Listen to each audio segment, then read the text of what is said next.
We're wanting to tell you a little bit about this project that is called the Edgy Learning Project, which is a project that's come out of the University of Roehampton, particularly the TARN network, the Theology and Action Research Network. And we've been using a methodology called Theological Action Research, which I'll tell you a little bit more about in a second.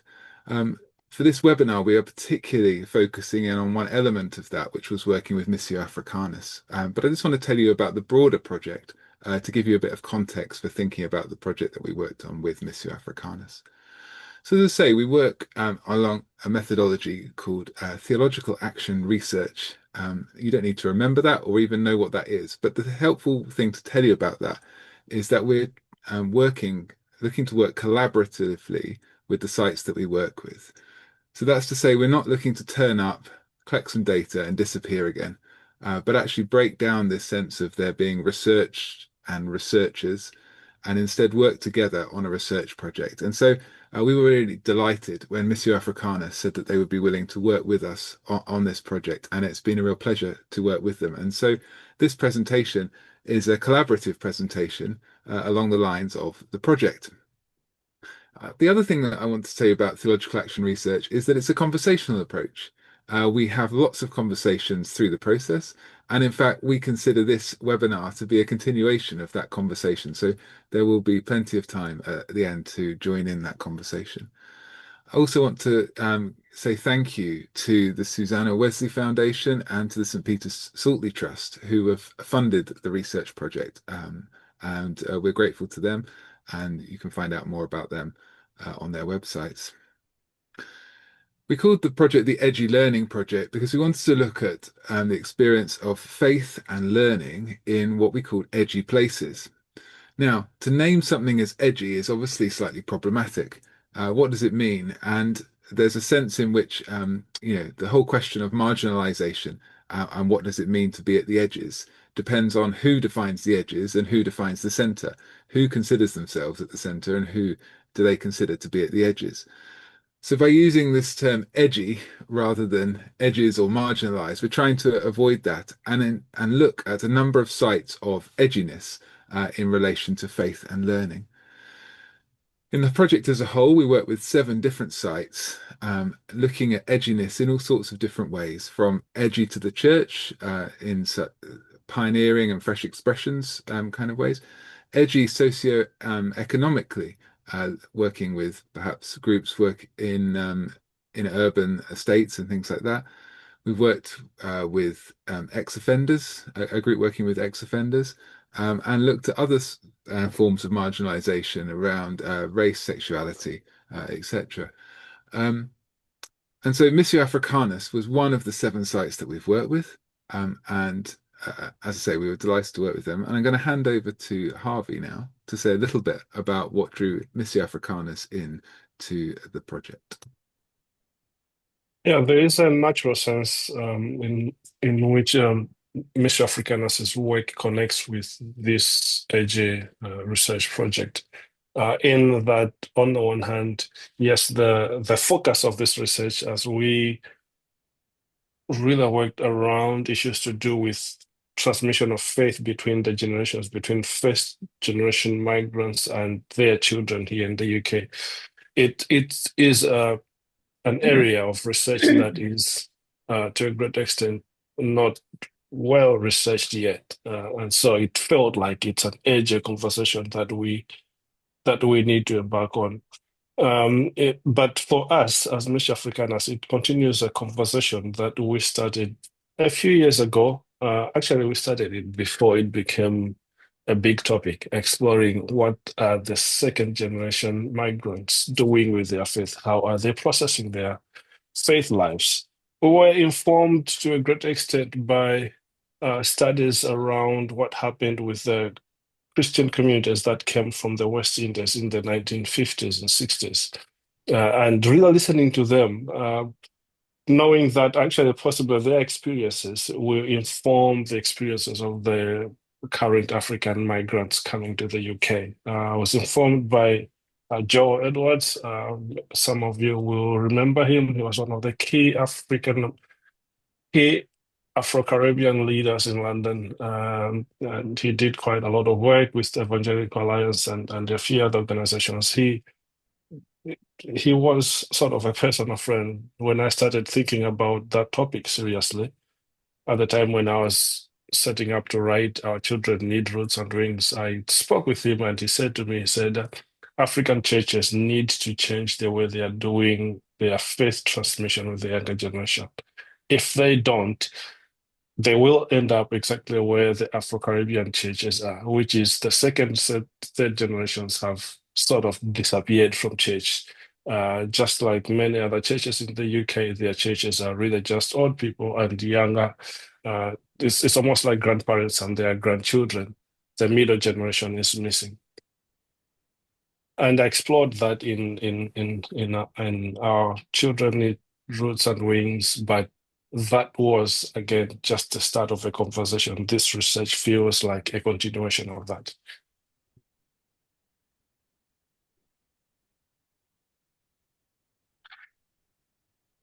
Between the publication of Our Children Need Roots and Wings in 2018 and now, there has been a growing interest in this subject.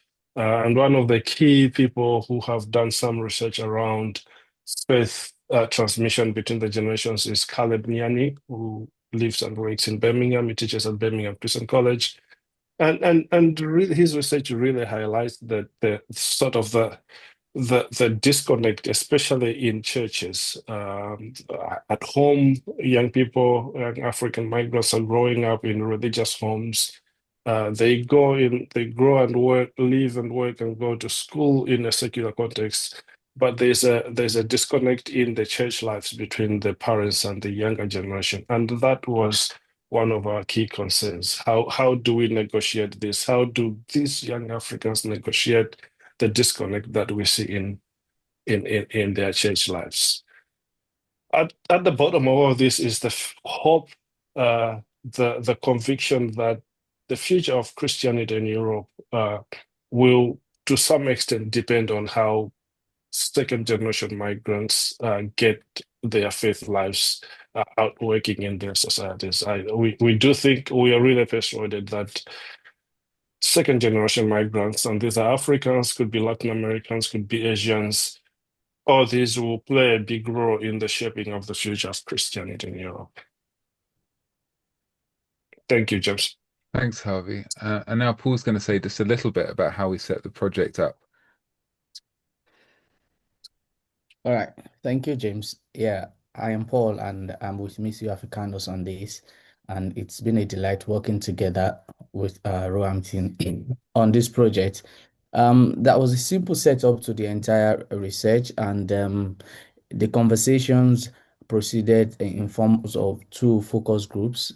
The first focus group saw the gathering of the first generation African Christian diaspora, and it was made up of a sizable number of people across genders, male and female gender particularly. And the conversations from this focus group led into a time of reflection after it was all done. And the concerns that came out of these reflections fed into the questions that were raised with a second focus group, which was made up of the second generation, or rather, the first focus group was with the second generation African diaspora Christians, and the second focus group was with their parents, which is the first generation, pardon me, the first generation. This first and second thing, throwing the words around can be confusing sometimes. So we started with the second generation, and then the concerns that came from that became the questions raised with the second generation, which is the parents of this first generation. And there was a general reflection afterwards. The themes of this reflection are some of the things we'll be sharing here today. Thank you. Thanks, Paul. And what Paul didn't say is that he was one of the key people in facilitating the focus groups with Sheila, and we're grateful to both of them for facilitating that.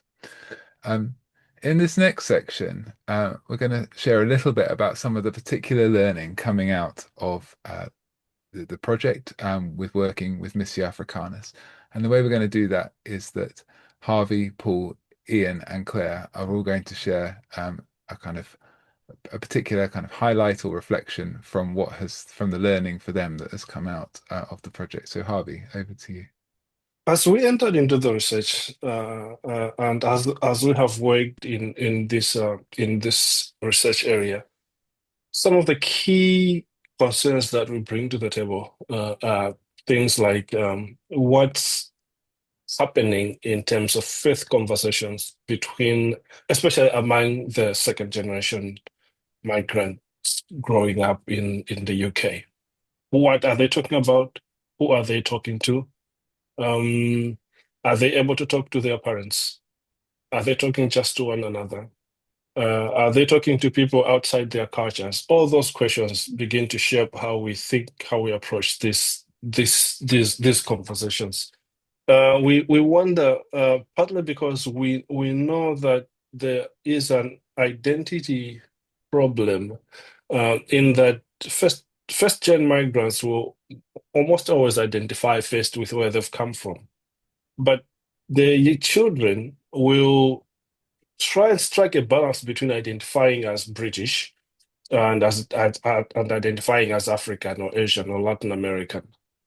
And there comes a point in life for many of them when they begin to realize, actually, I'm more from where my parents come from.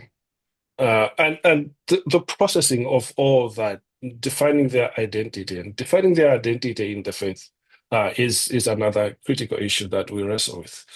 How are they relating with their parents' churches? This is a big one because, of course, we know that there is a sense in which second generation Africans here in the UK, in Europe, do not really feel that much comfortable in their parents' churches. Caleb Nyani has a description that he says many of the young people that he interviewed for his research for the book that I just showed would say that their African parents' churches would be too African for them.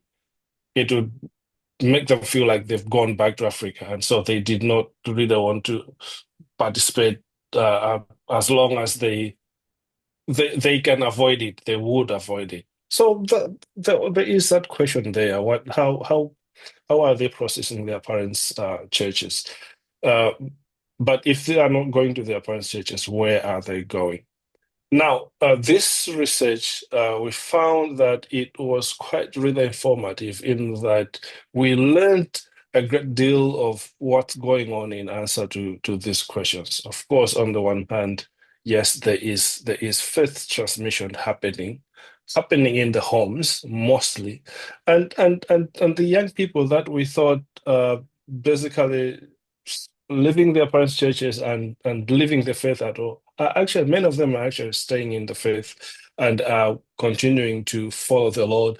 They are creating their own small communities, their own small life groups, if we can use that word, that they can worship together and they can do Bible studies together and they can actually do the faith life together. That we found quite exciting. It tells us there is a future in whatever is going on in the homes in the diaspora. Thank you.